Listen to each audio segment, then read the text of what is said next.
My neighbor kept stealing my mail, but the wholesome truth left me floored. So I, 30M, moved into a new apartment building about 2 months ago. It's one of those older buildings with a shared mail area in the lobby.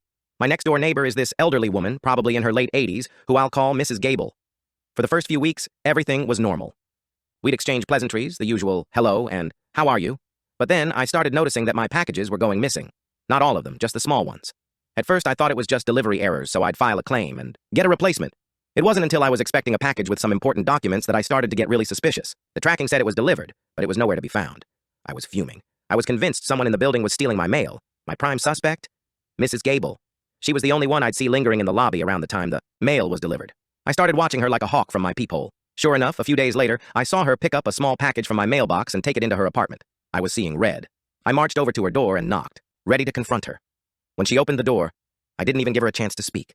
I just launched into a tirade about how it's a federal offense to steal mail and how I was going to report her. She just looked at me with these wide, confused eyes and then started to cry.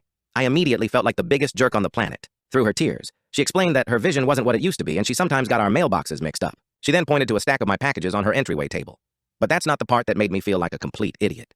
She told me she was a widow and her children lived out of state. She said that whenever she accidentally got one of my packages, she would open it because it made her feel like someone had sent her a gift.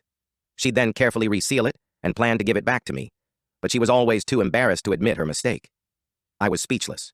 Here I was, ready to call the cops on this sweet old lady who was just lonely and a little confused. I ended up staying for tea, and she told me all about her late husband and her grandchildren. Now, I make a point to knock on her door and have a chat every few days, and whenever I order something small online, I order one for her too.